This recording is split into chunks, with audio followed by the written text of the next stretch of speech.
pahami bahwa hati ini penting.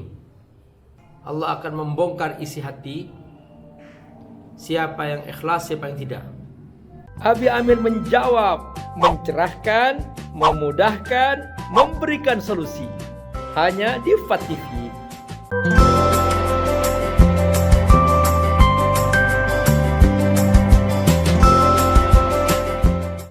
Jangan lupa donasi untuk keberlangsungan FAT TV ini.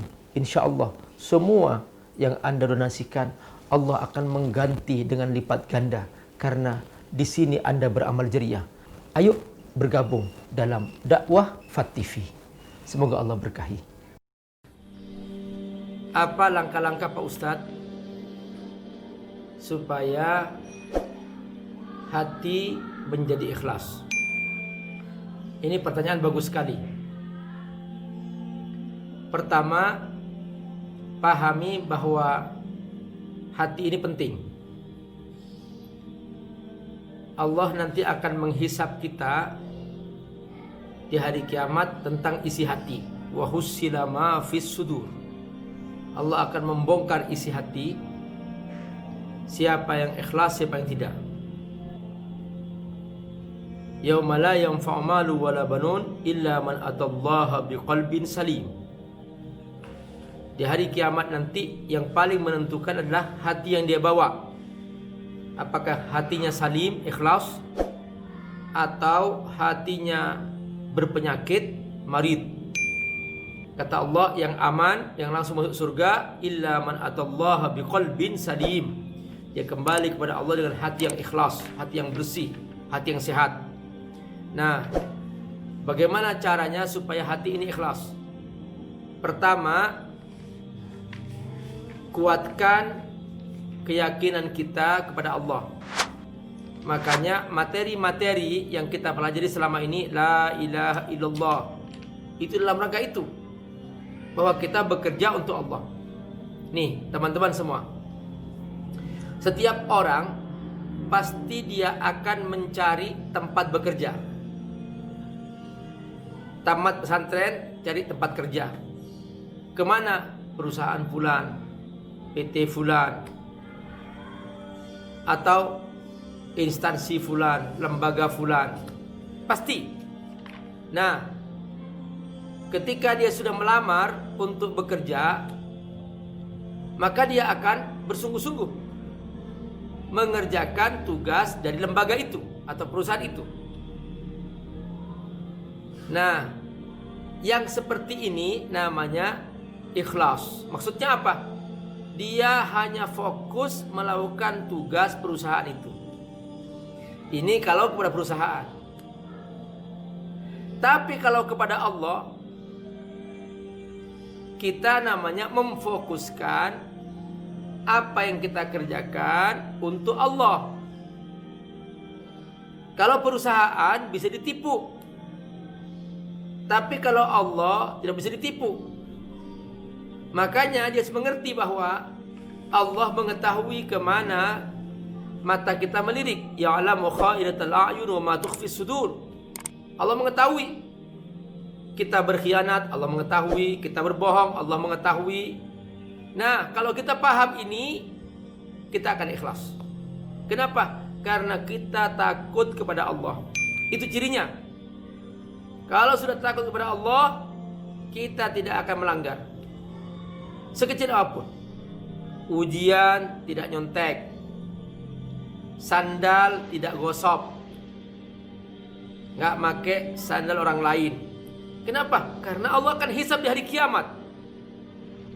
Solatnya pakai sandal gosok, berwudu pakai sandal gosok, semua itu akan merusak pahala solatnya. Hanya pinjam sebentar Pak Ustadz, sama saja. Karena kebiasaan melakukan dosa kecil, lama-kelamaan dia tidak merasa berdosa. Akhirnya apa? Mencuri uang temannya, mencuri barang temannya. Kalau sudah seperti itu, dia nanti kalau besar menjadi koruptor. Suka mencuri sejak kecil, sejak di pondok suka mencuri. Nanti dia begitu sudah keluar, mencuri yang besar-besar. Kalau tidak dapat, membunuh. Nah, itu pekerjaannya. Makanya biasakan takut kepada Allah. Inilah yang kita ulang-ulang berkali-kali. La ilaha illallah, la ilaha illallah. Ini kita tanamkan. Takut kepada Allah. Allah Maha tahu. Ustadz bisa ditipu. Kiai bisa ditipu. Tapi Allah tidak mungkin bisa ditipu. Misalnya nggak ada ustadz, kau bisa mencuri. Nggak ada ustadz, kau bisa gosok. Tapi Allah Maha tahu. Sekecil apapun yang dipakai tanpa seizin pemiliknya, itu akan merusak jiwanya. Lama-kelamaan akan hilang rasa takut kepada Allah. Terus akan ada kesenangan bersama setan. Nah, itu dia. Dari situ dia tidak akan pernah ikhlas. Itu yang pertama. Jadi kuatkan tauhid, kuatkan la ilaha illallah. Allah Maha tahu, Allah Maha melihat. Inna rabbaka labil mirsad. Kuatkan ini. Nah, setelah kuat, yang kedua, ini caranya yang kedua. Bertemanlah dengan teman yang ikhlas. Jangan berteman dengan teman yang rusak, yang merusak. Gitu. Kalau punya teman yang merusak, tegur. Jadi ini cara yang kedua supaya ikhlas. Membuat lingkungan yang baik, berteman dengan teman-teman yang baik, yang ikhlas, yang istiqomah. Misalnya cari teman yang istiqomah, konsisten. Jadi teman ini kata Nabi apa? Anta ma'aman ahbabta. Kamu nanti akan dikumpulkan dengan siapa yang kamu cintai. Temannya suka pakai parfum, dia akan kebagian harumnya. Temannya suka mencuri, dia akan bersekongkol untuk mencuri. Dan dia akan bersepakat untuk berbohong. Perhatikan. Jadi jangan sampai punya teman yang salah. Terus yang ketiga, ikuti selalu pengajian kayak gini dengan semangat. Jadi semangat terus. Nah, ini juga cara yang selanjutnya adalah tahapan berikutnya. Harus semangat terus, senang terus. Bahwa aku bersama Allah, aku mentaati Allah. Itu cara seperti itu. Apa kata Allah? Idza qamu ila sholati qamu kusala. Ciri orang yang tidak ikhlas ketika dia mau melaksanakan kebaikan, ibadah, sholat, apapun, dia malas seperti setan. Suka malas. Jadi jangan seperti orang malas. Harus semangat terus. Jangan setengah-setengah. Harus kita jadikan pribadi kita pribadi yang baik. Itulah mungkin cara terbaik bagaimana cara kita ikhlas. Semoga Allah berkahi.